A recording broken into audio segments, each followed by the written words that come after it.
ನಮಸ್ಕಾರ. ನಾನು ನಿಮ್ಮ ಎ ಮುಜಾವರ್ ಸರ್, ವಿಕಾಸ್ ಕರೆ ಅಕಾಡೆಮಿ ಧಾರವಾಡದಿಂದ. ಆತ್ಮೀಯ ವಿದ್ಯಾರ್ಥಿಗಳೇ, ಇವತ್ತಿನ ತರಗತಿಯಲ್ಲಿ ನಾನು ನಿಮಗೆ ಅತಿ ಸುಲಭವಾಗಿ ಪ್ರಶ್ನೆಗಳನ್ನು ಹೇಗೆ ಮಾಡಬೇಕು ಅನ್ನೋದನ್ನು ನಾನು ಕಲಿಸ್ಕೊಡ್ತೇನೆ. ಸಾಮಾನ್ಯವಾಗಿ ನಾವು ಬೆಳಗಿಂದ ಸಾಯಂಕಾಲವರೆಗೆ ಪ್ರಶ್ನೆಗಳನ್ನ ಮಾಡ್ತಾ ಇರ್ತೀವಿ. ಈಗ ಫಾರ್ ಎಕ್ಸಾಂಪಲ್, ನೀನು ಚಹಾ ಕುಡಿತೀಯಾ, ಅಥವಾ ನೀನು ಊಟ ಮಾಡ್ತೀಯಾ, ನೀನು ಕಾಲೇಜಿಗೆ ಹೋಗ್ತೀಯಾ, ಅವನು ಬರುತ್ತಾನೆಯೇ, ಅವಳು ಆಟ ಆಡುತ್ತಾಳೆಯೇ, ಈ ರೀತಿಯಾಗಿ ಪ್ರಶ್ನೆಗಳನ್ನ ಮಾಡ್ತಾ ಇರ್ತೀವಿ.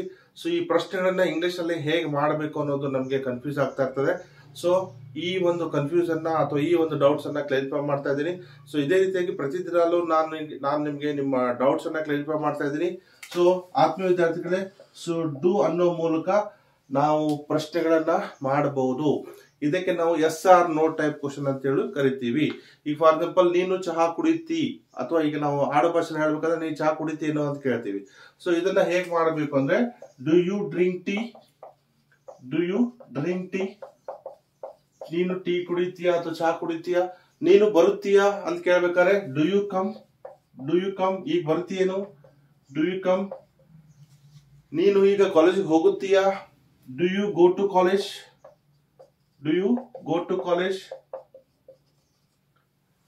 ನೀನು ಸಹಾಯ ಮಾಡುತ್ತೀಯಾ, do you help, do you help, do you help, do you help. ನೀನು ಆಟ ಆಡುತ್ತೀಯಾ, do you play, do you play. ನೀನು ಅಭ್ಯಾಸ ಮಾಡುತ್ತೀಯಾ, do you study, do you study. ಈ ರೀತಿಯಾಗಿ ನೀವು ಪ್ರಶ್ನೆಗಳನ್ನ ಮಾಡಬೇಕು ಅಂದಾಗ ಡೂ ಅನ್ನ ಬಳಸಿ ನಾವು ಪ್ರಶ್ನೆಗಳನ್ನ ಮಾಡಬೇಕಾಗುತ್ತೆ. ಇದು ಪ್ರೆಸೆಂಟ್ ಇಂಡೆಫಿನಿಟ್, ಅನಿರ್ದಿಷ್ಟ ವರ್ತಮಾನ ಕಾಲ ಅಂತ ಹೇಳಿ ಕರಿತೀವಿ. ಇಲ್ಲಿ ಐ, ವಿ, ಯು, ದೇಗೆ ನಾವು ಡೂ ಅನ್ನ ಬಳಸಿ ಪ್ರಶ್ನೆಗಳನ್ನ ಮಾಡಬೇಕಾಗುತ್ತೆ. ಇಲ್ಲಿ ಯು ಅಂತಂದ್ರೆ ಸೆಕೆಂಡ್ ಪರ್ಸನ್ ಆಗುತ್ತೆ. ಈ ಥರ್ಡ್ ಪರ್ಸನ್ ಪ್ಲೂರಲ್. ಅವರು ಆಟ ಆಡುತ್ತಾರೆಯೇ. ಇಲ್ಲಿ ಯು ತೆಗೆದು ಅಲ್ಲಿ ದೇ ಹಾಕ್ಬೇಕು. ಅವರು ಚಹಾ ಕುಡಿಯುತ್ತಾರೆ, ಡೂ ದೇ ಡ್ರಿಂಕ್ ಟೀ. ಅವರು ಬರುತ್ತಾರೆಯೇ, do they come, do they come. ಅದೇ ರೀತಿಯಾಗಿ ಅವರು ಕಾಲೇಜಿಗೆ ಹೋಗುತ್ತಾರೆಯೇ, do they go to college. ಇಲ್ಲಿ ನೋಡಿ, ಯು ತೆಗೆದು ಯು ದೇ ಹಾಕ್ಬೇಕು. ಓಕೆ. ನೀವು ಅವರು ಸಹಾಯ ಮಾಡುತ್ತಾರೆಯೇ, ಡೂ ದೇ ಹೆಲ್ಪ್. ಅವರು ಕ್ರಿಕೆಟ್ ಆಡುತ್ತಾರೆಯೇ, ಡೂ ದೇ ಪ್ಲೇ, ಅಥವಾ ಡೂ ದೇ ಪ್ಲೇ ಕ್ರಿಕೆಟ್. ಅವರು ಅಭ್ಯಾಸ ಮಾಡುತ್ತಾರೆಯೇ, ಡೂ ದೇ ಸ್ಟಡಿ. ಈ ರೀತಿಯಾಗಿ ಪ್ರಶ್ನೆಗಳನ್ನ ಮಾಡಲಿಕ್ಕೆ ನಾವು ಕಲಿಬೇಕಾಗಿದೆ.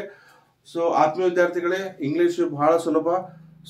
ಇಲ್ಲಿ ನಾವು ನಿಯಮಗಳನ್ನ ತಿಳ್ಕೊಂಡು, ರೂಲ್ಸ್ ಗಳನ್ನ ತಿಳ್ಕೊಂಡು, ಅಥವಾ ನಮ್ಮ ಒಂದು ಡೌಟ್ಸ್ ಅನ್ನ ಕ್ಲಾರಿಫೈ ಮಾಡ್ಕೊಳ್ತಾ ನಾವು ಪ್ರಾಕ್ಟೀಸ್ ಮಾಡ್ತಾ ಹೋದ್ರೆ ಖಂಡಿತ ನಾವು ಒಂದೇ ತಿಂಗಳಲ್ಲಿ ಇಂಗ್ಲಿಷ್ ಬರೀಲಿಕ್ಕೆ, ಮಾತಾಡ್ಲಿಕ್ಕೆ ಕಲಿಬಹುದು. ನನ್ನ ನಂಬರ್ಗೆ ಕರೆ ಮಾಡಿ 9741878672. ಅತಿ ಸುಲಭವಾಗಿ ಇಂಗ್ಲಿಷ್ ಅಲ್ಲಿ ಬರೀಲಿಕ್ಕೆ, ಮಾತಾಡ್ಲಿಕ್ಕೆ ಕಲಿಸ್ಕೊಡ್ತಾ ಇದ್ದೀನಿ. ಧನ್ಯವಾದಗಳು.